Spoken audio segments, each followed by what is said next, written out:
Nosotros estamos desde el inicio de la charla hasta ahora, estuvimos como que navegando desde la base, ¿no? Cómo pueden ser los métodos de contratación, cómo se puede navegar en torno a esas cuestiones, y ahora estamos entrando en una parte en donde estamos hablando estrictamente del vínculo laboral dentro del lugar a donde trabajes. No necesariamente es una fábrica, puede ser un comercio, puede ser en cualquier ámbito laboral en el que te encuentres. Hay una parte de esta ley de reforma laboral que habla de modificar el régimen de licencia por maternidad. ¿Podés ahí profundizarme un poco? Esconde más de lo que reconoce, porque tiene una pátina de progresismo, porque de pronto reconoce la misma cantidad de días que antes, 90 días de licencia a la mujer, a la madre trabajadora, pero la pátina de progresismo la tiene reconociendo el caso de personas gestantes.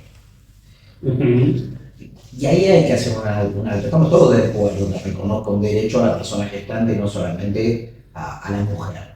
Pero la mujer tiene una serie de dispositivos y normas que la respaldan, que son módicas, muy módicas, en el sentido de, si yo despido a la mujer dentro de determinado lapso que fue madre o que está embarazada, la protejo frente al despido. E incluso hay una indemnización agravada. Sí. Pero ¿qué pasa con una persona gestante que de pronto el primer día que pide una licencia, le dicen, no, eso no existe en la ley? Es más, el primer día que la persona gestante le pide al patrón permiso para hacerse un tratamiento de fertilización, le pegan un boleo y la echan. La echan. Con lo cual es falso, de toda falsedad. ¿Por qué? Porque no tengo una protección del empleo que ya es módica con la madre trabajadora, en el caso de cualquier persona gestante. Eso por un lado. Por otro lado, es un debate que atrasa.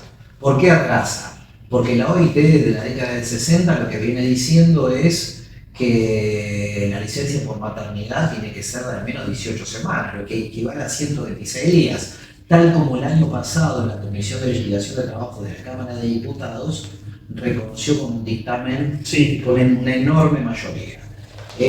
Pero también atrasa, porque hablar de 126 días para la mujer o la persona gestante tiene que venir de la mano de reordenar toda la licencia parental. A ver, el hombre sigue teniendo en la ley de contrato de trabajo 2 días por frente al nacimiento de su hijo, con lo cual es una barbaridad. Cuando decimos la mujer o la persona gestante tiene 90 días y el hombre tiene solamente 2 días, evidentemente estamos diciendo mucho más. Estamos diciendo quién cuida a los chicos, quién va a trabajar y quién no va a trabajar, o lo que es peor, quién va a trabajar dentro de casa y fuera de casa. Totalmente. A tiempo completo. Eso por un lado. Por otro lado, la ley base es lo que establece un reordenamiento de esos 90 días. El LCT, la ley de contrato de trabajo, habla de 45 días antes del parto, 45 días posteriores al parto. Perfecto. Que podían llevarse a 30 días antes del parto y 60 días después del parto. La ley base dice que a opción, y acá una comilla grande como una casa, a opción de la trabajadora, esta podrá, o de la persona gestante, podrá optar por una licencia de 10 días antes del parto y el resto con posterioridad al parto. La experiencia me lleva a desconfiar de cada vez que la ley habla de opción en favor de la trabajadora en este contexto, o de común acuerdo entre el empleador y el trabajador. Generalmente se impone la posición del más fuerte. Esto en criollo va a significar que las madres van a estar, las futuras mamás van a estar hasta 10 días antes del parto, trabajando con una panza grandota y en situaciones realmente que ponen en riesgo la salud de la mamá y la salud del futuro hijo. Sí, bueno, en esto cuando te vienen, otra vez el valor de las palabras, cuando vienen a querer venderte el acuerdo entre partes, sabiendo que la parte más débil siempre es la perjudicada y la parte más fuerte siempre es la beneficiada, en ese supuesto acuerdo que se podría llegar a dar, tus necesidades en general no son las necesidades del patrón. Y cuando vos querés plantear algo, el patrón te lo va a hacer saber. Así que es bastante lógico poner el encomillado en ese marco, porque no existe. Bien, yo te voy a decir algo, lo aprendí hace muchos años. La libertad del trabajador, la libertad de la trabajadora, nace con la muerte del contrato. Por eso los juicios generalmente son cuando te echan, cuando te fuiste, en el menor de los casos cuando encontraste algo mejor, pero la mayoría de las veces de pronto el trabajador dice, y voy a reclamar esto, y voy a reclamar esto otro, y esto otro, y esto otro. ¿Por qué? Reitero, la libertad del trabajador es cuando el vínculo se rompe, con la muerte del contrato de trabajo. Y en ese marco, con esto que vos estás planteando, hay algo que también está dando vueltas en toda la sociedad, que es la bendita industria del juicio laboral.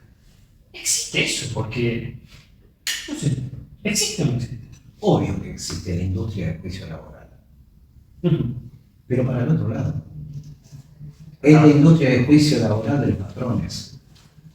Porque si vos hoy sos despedido y no te pagan la indemnización, ese monto indemnizatorio o las diferencias salariales te las come la inflación. Sí. ¿Por qué? Porque no hay ninguna tasa de interés que compense la depreciación monetaria el día que te paguen la sentencia. ¿Y qué es lo que está sucediendo?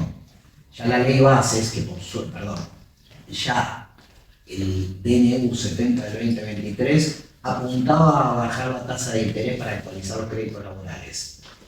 Pero si no tuviera el DNU, ya está la Corte Suprema, que ya ha dictado 2 o 3 pronunciamientos en el sentido de prácticamente ir licuando los créditos laborales. A ver, si vos tenés un juicio que dura 6, 8 años, 10 años y con una alta inflación, el empleador lo que quiere es que el juicio cuanto más dure mejor, porque el día que te pague te va a pagar menos. Pero con un dato, en tiempos como los que viven, vos no solamente estás peleando contra la tasa de actualización, sino que empieza a haber desempleo, con lo cual también necesitas que haya un acuerdo rápido. Si no tenés sentencia, llegás a un acuerdo, y si hay acuerdo, siempre va a ser por menos de lo que te corresponde. Con lo que se abre un escenario para que se regale, entre comillas, terminen regalándote, te descansen en el juicio laboral. La industria del juicio laboral existe porque el tiempo, la tardanza de la justicia, en el combo explosivo con la inflación, lo que logra es licuar tu crédito, licuar tu futura indemnización, licuar lo que te corresponde. Es el plan licuadora, pero para los trabajadores. Es cierto, la industria del juicio laboral existe, la de los patrones. Es clarísimo y también es bárbaro que lo pongas en esa perspectiva, porque lo que se comenta y de lo que se basan y se plantan muchas veces en esta retórica que utilizan estos gobiernos para pararse sobre un relato es hablar de la industria del juicio, pero para fundir empresas. Y en este caso vos lo replanteás y le das otra mirada, en donde también ese planteo que vos estás haciendo grafica claramente que los perjudicados son los trabajadores dentro de esa industria y los beneficiados dentro de esa industria del juicio son los empleadores. Y en ese marco creo que es muy importante también hacer ese tipo de detalle. Hay una complejidad ahí adicional. Es claro que no es lo mismo un juicio para una empresa grande que para una empresa mediana o pequeña. Es cierto. Pero lo cierto es que el problema de la pequeña y mediana empresa no lo vamos a resolver acortando o podando el derecho laboral. No lo vamos a hacer flexibilizando o bajando el costo laboral. El problema de la pequeña empresa es el acceso al crédito. El problema de la pequeña y mediana empresa es la posibilidad de tener beneficios fiscales. Eso es lo que hace la gran diferencia. Porque esa pequeña empresa necesita que esos trabajadores tengan buenas condiciones de trabajo, tengan buen poder adquisitivo, porque son los que la vuelcan al consumo y son las tributarias, precisamente, en un escenario distinto donde los laburantes gasten, los laburantes vivan mínimamente, módicamente bien. Sí, y claramente lo que está sucediendo y con lo que estamos conversando, todas estas nuevas normas y todas estas nuevas leyes apuntan a que los mayores beneficiados sean esas empresas grandes y los mayores perjudicados sean las pymes, que hacen no solamente que la rueda de la economía crezca, sino que también hacen de los trabajadores sujetos de derecho para poder llevar adelante una vida digna. Mira, las pequeñas y medianas empresas siempre estuvieron atadas al consumo popular. Es el motor del consumo. A ver, viven con ese motor del consumo. Las grandes no. Las grandes estaban atadas a otras lógicas de mercado, incluso la exportación, fundamentalmente la exportación. O incluso las grandes pueden mutar, lo estamos viendo en algunas industrias.